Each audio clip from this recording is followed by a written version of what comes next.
built a brand new elementary school in 2006, and now they have to close one of their elementary schools due to declining population and property values and other items.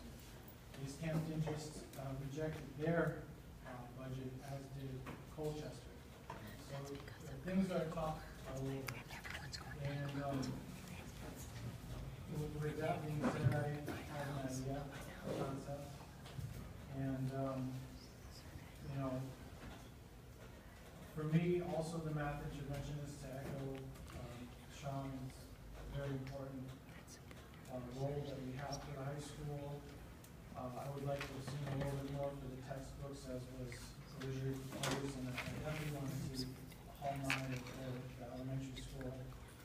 Principal Collins even spoke to the need for, you know, particular attention for the students there. So I move to make the assistant principal position from the elementary school move from 1 full-time employee to 0.5 full-time employee, and to make the assistant principal from the high school move from 1 full-time employee to 0.5 full-time employee.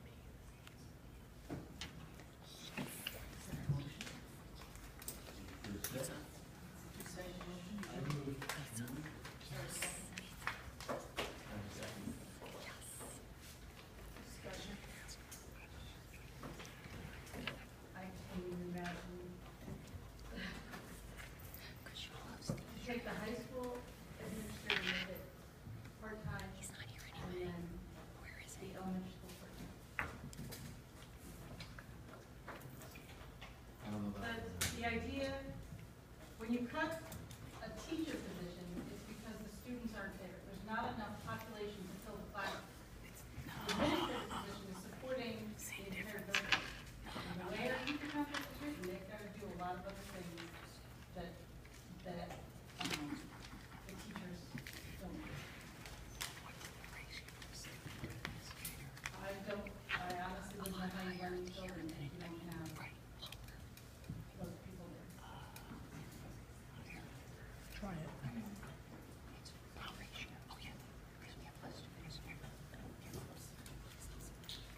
Surprisingly, even though I made a proposal to do that, I'm going to vote against the motion. Because I think the way it's phrased, in all honesty, is not quite what we need. We want to suggest that we add it to our list for possible inclusion when we get a budget, that's okay, but I believe the way that motion is phrased, and our secretary, it's pretty absolute. It actually said, we will, not depending on the budget, reduce a position, am I correct? And if that's the case, that's a little bit different than including it on our list of possible cuts. I think the phrasing is maybe well intended, but I think it's inaccurate. And so I will vote against it, because I think that can be put on the list when the time comes. But I suggested that before. But I do believe if we pass this, we are actually saying, no matter what happens in the budget, the position goes. And I think that's premature. I agree with Bill. I also, being a vacuum here, we did try, we did have a part-time assistant principal at elementary school. It was determined it didn't work. That's why we went back to the full-time position. I don't think What did work for you? having this part-time assistant principal, whether she was out, days of the meter, not days of the meter, there was a security issue. Someone charged, not charged that day. They seem to be a bit extreme, a bit quick.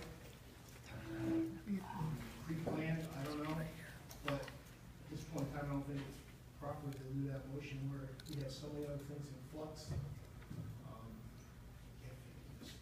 To have, take two assistant principals and make them part-time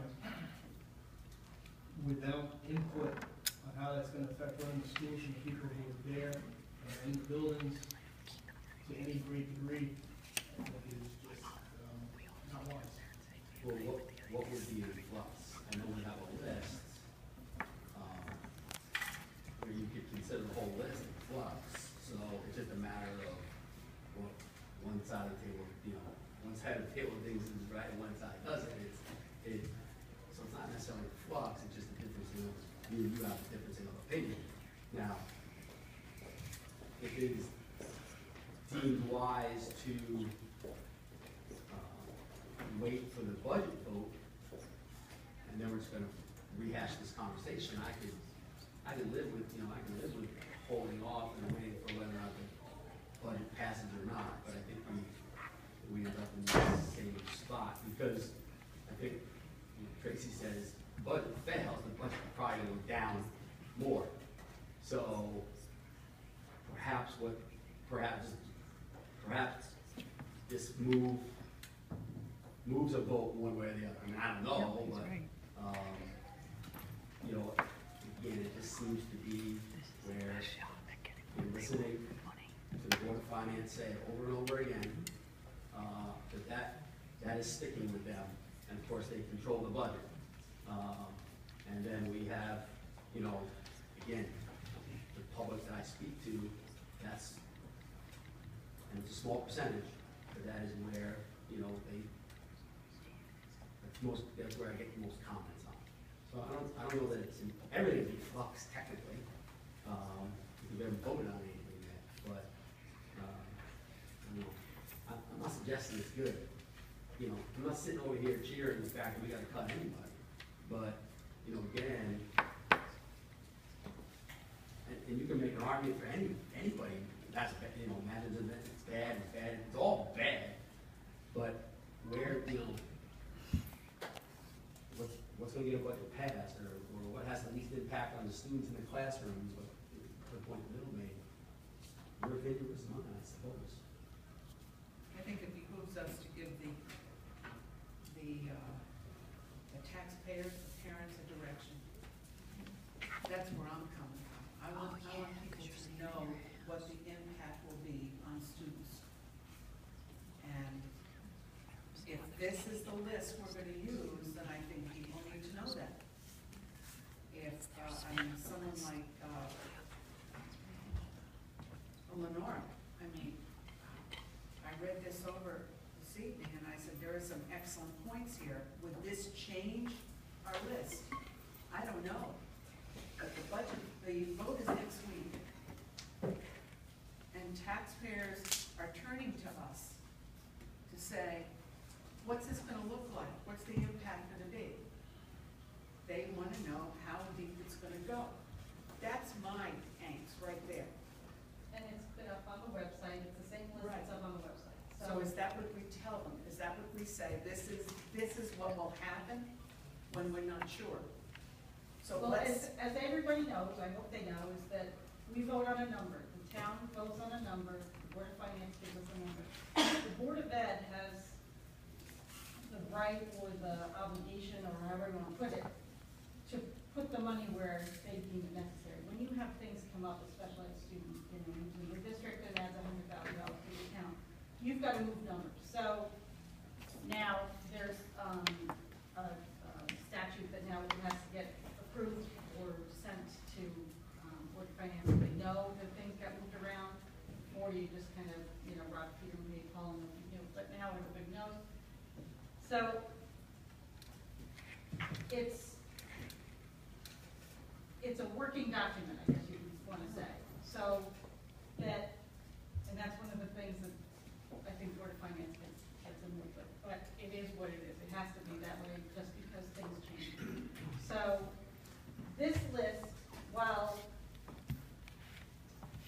a plan may not be what it looks like on, September 1 when the doors open, but that's the plan that has been proposed. What Michael said over there, I think if we get a feedback of it, doesn't say subject to budget. It doesn't say pending passage of the budget. I think Bill's right. It says we will. Meaning that if we pass this motion, we just now have created 2 part-time administrators. irregardless. Correct.